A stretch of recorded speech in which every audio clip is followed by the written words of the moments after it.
on any of the notes. If you have questions specifically about like your formatting, if you're doing your assignment correctly, you can stick around at the end and we can pull it up and look at it together and figure it out. But remember, it should be notes, questions, notes, questions. Today is your next set of notes. And then your questions for tonight's homework. Yes, it should all be in one document. Questions and notes for all 3 days, as well as the math worksheet and notes we're going to do on Friday will go in the same doc.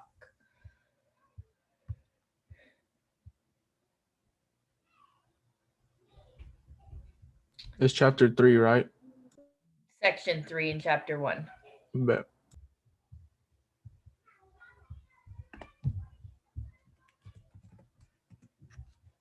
Yeah, and if you're handwriting the notes and or questions, remember you can either take a picture of them, you can scan them to a PDF using your phone, whatever works better. You'll just insert your picture inside of your doc.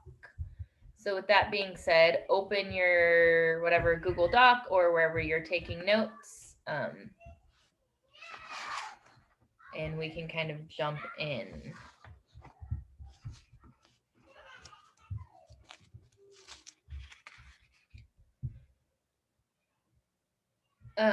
So based on our survey, almost half of you guys have had a job either currently or in the past.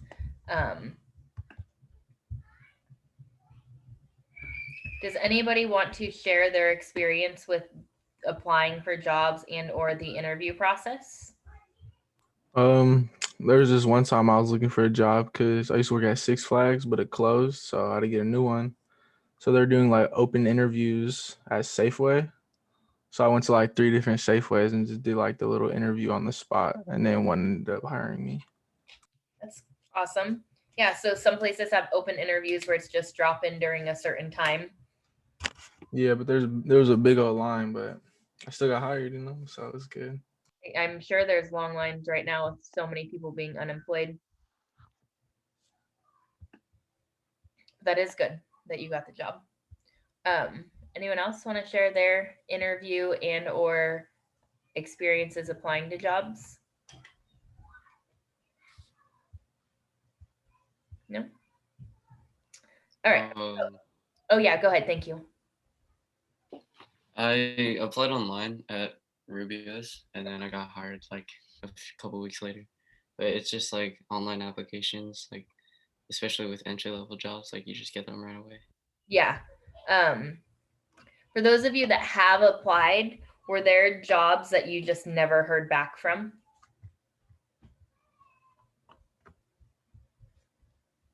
Yes. Yeah. Yeah, I know that can be frustrating because some of them it takes a few weeks, but so you don't know, did they not get my application? Did they just not hire me? So I know that can be a frustration.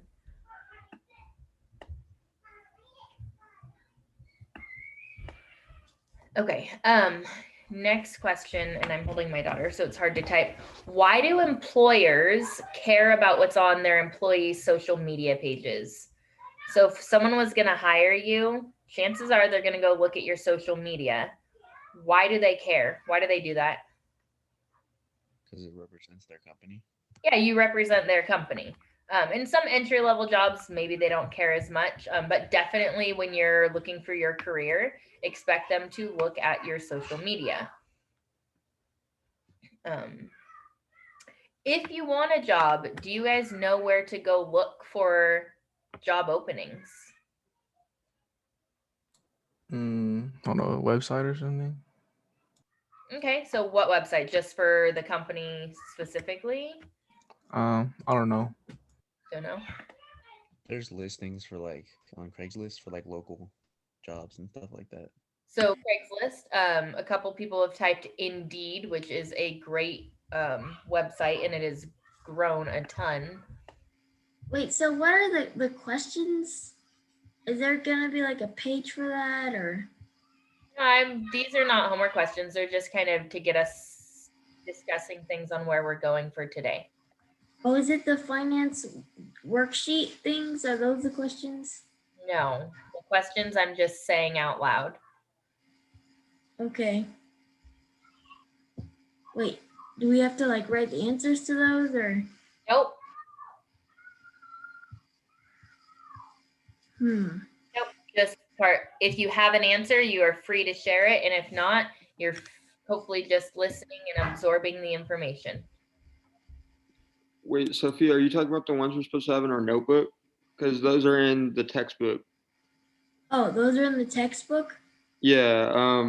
The homework questions are in the textbook. The questions we're talking about and answering right now, I'm just asking out loud and you can't see them anywhere.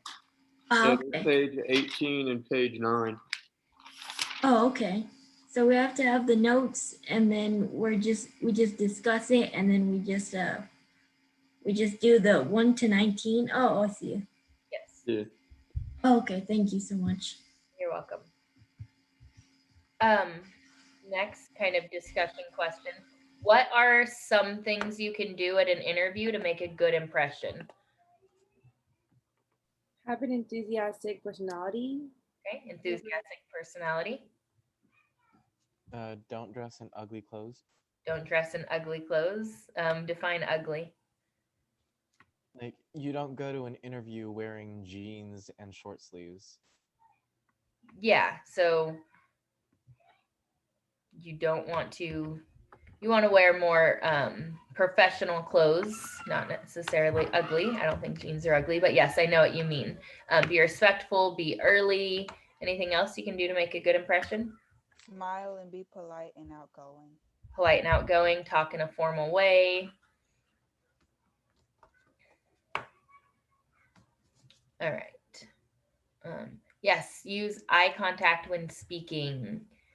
You should have confidence, which that means in yourself. The job you're applying for, you're going to want to know about the company. If it's an entry level job and it's these food positions, you may already know about them, but when you're looking for your career, you're going to look into the different companies to know what they stand for when you're applying for those jobs. What do you need? Did you take our bucket? No, I didn't take your bucket. Hey, can we not do it? I don't know. Go upstairs, please. Mommy, Sorry. take a- Okay. So, She's running. let's go ahead and start our notes. We are, here we go.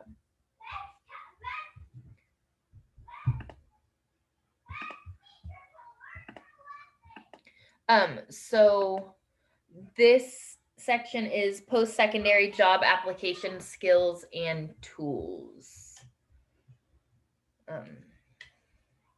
So we're going to, again, don't need to write the objectives down, discuss strategies to find and apply for jobs, describe how to successfully apply for a job, and then discuss entrepreneurship for those of you interested.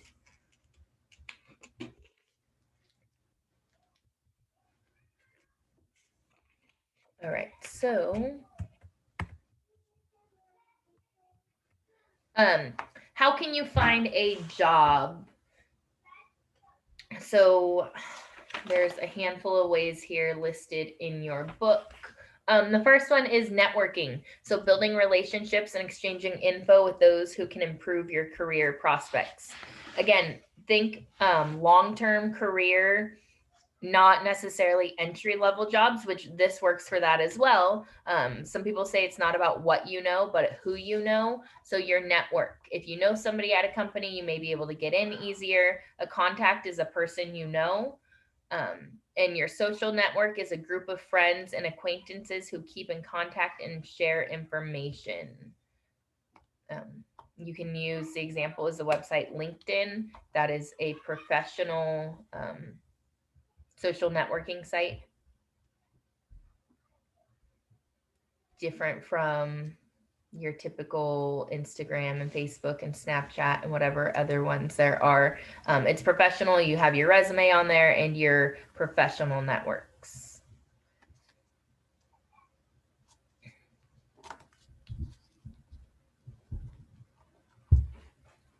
Websites. So if you know exactly where you want to apply, you can go to their website. But if you don't know and are just browsing jobs, there's a link here, best career sites per Forbes, Monster Career Builder. Indeed is another great one. I'm actually not sure why that's not on here. When I updated this, I should have added that one. And you can always just go and Google and type job websites or where to find a job, and all of these will pop up if you don't remember them. But I assume most of you will be using websites. Job Scouts is a computer program that searches the internet to find jobs based on your parameters.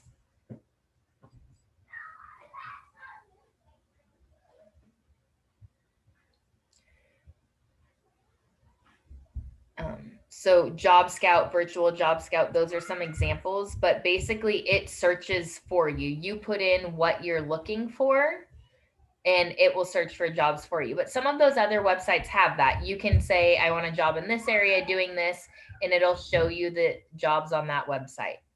Job Scouts don't just search one website. A job fair, that's where job seekers, so if you're looking for a job, it's kind of like a college fair, if you ever went to those, where different people have their booths set up and they're looking to hire. So they do them for entry-level jobs. They've had it kind of at the high school. Six Flags has come, a couple of other places. But when if you go to college and you're looking at these job fairs, it's going to be places where you can work long-term, more of your career. You can bring your resume to them. You can meet people. There's also employment agencies and headhunters. So a temp agency is an employment agency that provides part-time and full-time jobs on a temporary basis. So you can go to a temp agency and say, I'm looking for work. You tell them your skills, and they have lists of jobs that are, again, only temporary or part-time that you may fall into that category, and they can match you to those jobs. And there's also state employment offices like the unemployment office. They have jobs available. Job shadowing is spending time observing a worker and the type of job that interests you. I highly recommend you go where you want to work before you accept a job. Again, maybe not necessarily if you're just looking for your summer job. Chances are you may have gone to Six Flags or whatever food place or grocery store. But when you're talking your career, I think it's a great idea to go walk around, talk to the people that work there. Are they happy working there? Rather than just the people in the interview. And if a company is open and honest, they should have no problem letting you do that. And then we know at BHS it was teaching career paths. Now that we're virtual, it's not really a thing, but there's cooperative work experience. And then you can also find jobs by talking to counselors, teachers, placement centers, other things like that. So lots of options when you are looking for work.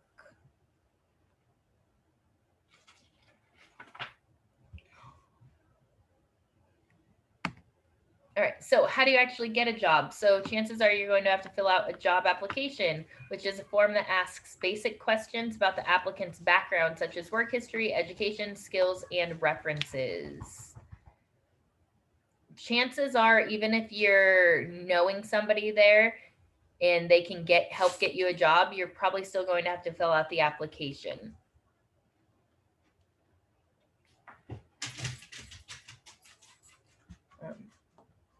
When filling out job applications, you don't really want to leave things blank. You can put NA for not applicable, or kind of draw a line. You just don't want to make it look like you skipped something and weren't paying attention to it. Make sure you proofread it.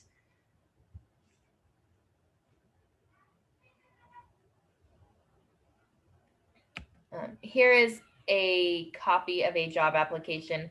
I'm well aware that many job applications are online now. Some places do still have paper applications, but it's going to be very similar content. This is from your book. You don't need to try to write it down, but you can see, ask for all the contact information at the top. Have you worked for this company before? When are you available? So it kind of says like, are you available? What times, on what days? Work history, you start with your most recent work history. So if you've worked 3 different jobs, the one that you most recently worked at would be at the top and the oldest is at the bottom. They ask, may I contact this employer? So they're going to want to call that place that you worked. They're going to ask for your school information, and you can put what school you go to, if you've graduated, etc. So then the resume, which you guys all hopefully already have your resume mostly done. So again, entry-level jobs might not require a resume, but when you're talking more of your career jobs, you will need a resume, which is a summary of your work experience, education, skills, interests, and other qualifications, whatever your skill set is, that qualify you for a job opening. So nobody's resume should be the same. There are different formats to a resume. So when you made yours, if you use the resume builder, there's different templates that you can choose from. So some general resume guidelines, which some of these I think were talked about in the video. You want to tailor each resume to the job you're applying for. So your resume right now might be pretty generic, but you can go in sometimes and change just a few words to make it specific to that company. Make sure you keep it to 1 page.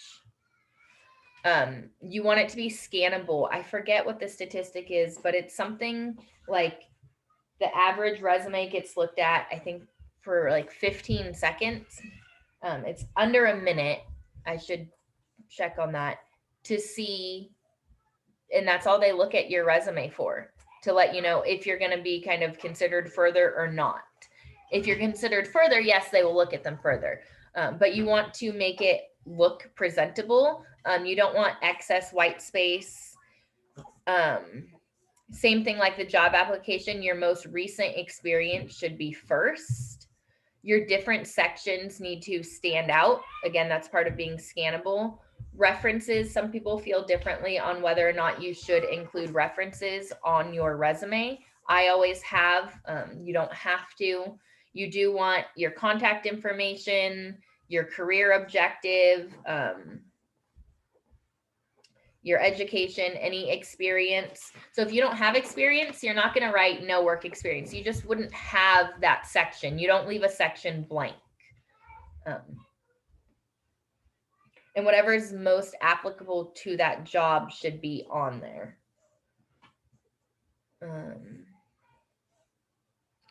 Again, you want yours to stand out. I'm just kind of reading my notes about what the most common things were. Those were most of the common mistakes I saw last time. So if there's something you need to fix on your resume before turning it in on Friday, and if you did already turn it in and need to fix it, you have time to do that. You can unsubmit it. Make sure your name stands out. You don't put personal information on there. Yes, you put your contact information, but you don't put your age or anything like that. And again, you want to keep it to 1 page.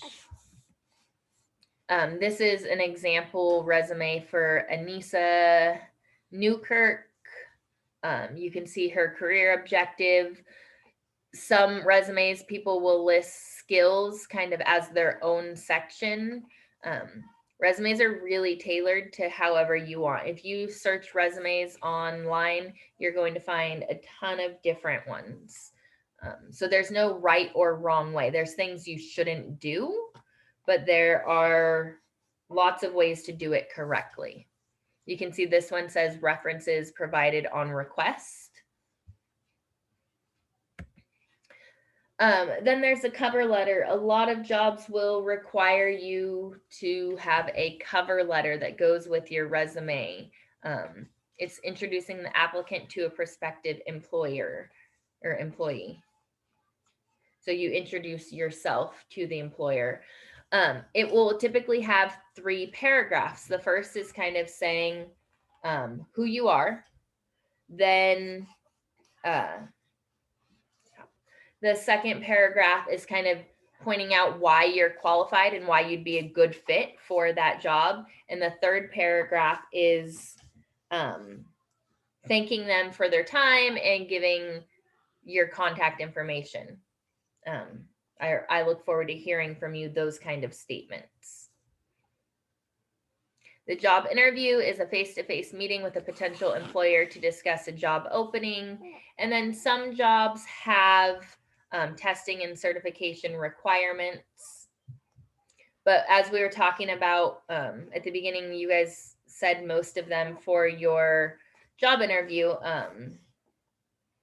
You want to be prepared, again, know about the company. Some common questions might come up that you could look up. You don't want to answer yes or no most of the time. You want to talk about yourself. So that's where the having confidence comes in. Dress appropriately. Always go alone. Don't have a friend go with you. Be on time.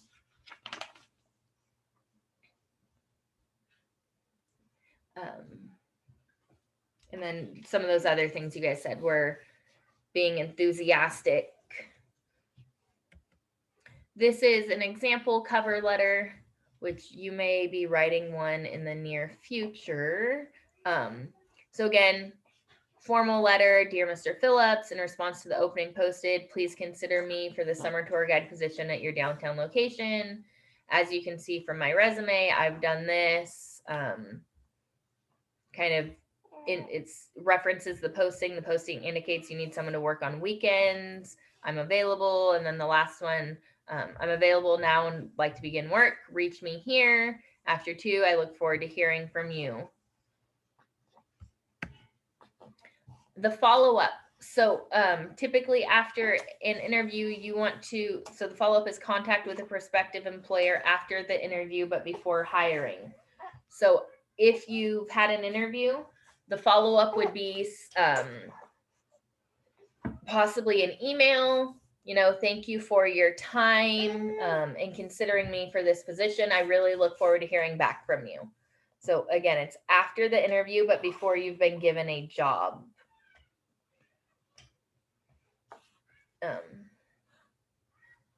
And so it says you may want to send a thank you note to anyone with whom you've interviewed, especially if you want the job. It can be a handwritten note, but again, it could be an email at this point with where we are. All right, and then kind of the last section here, what is self-employment? So several of you in your vision board stated wanting to become an entrepreneur, which is a person who takes the risks of being self-employed and owning a business. So there are pros and cons to self-employment. So profit, this is an equation, and we're going to do some math on this tomorrow, is revenues minus expenses. Revenues is money you brought in, and expenses is money that it cost you. So that's how you get profit, and we'll go over that formula again tomorrow. But so just kind of what are, off the top of your head, some of the pros and cons of owning your own business? You guys say them out loud or type them in the chat. What are some of the pros and cons of owning your own business?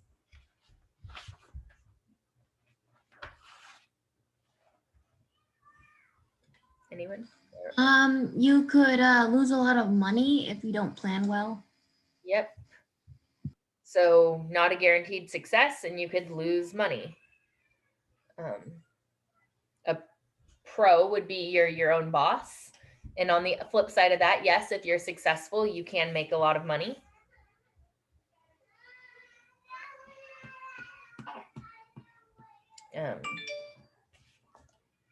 So some of the other things that come to mind for me, you're your own boss, so you can make your own schedule, but at the same time, if your other employees are unavailable, you're the one that always has to fill in for them. You're the one that will always be called. All the problems go through you. So it can be stressful. It can be long hours, especially in the beginning. Getting a business started can be a lot of money and take a lot of time. So there are pros and cons. So if it's something you're thinking about, you definitely would want to look into it. So getting started in business, you should have a business plan. There are some places to start. So SBA is a Small Business Administration. You could, again, look up their website. They can help you make a business plan. Small Business Development Center.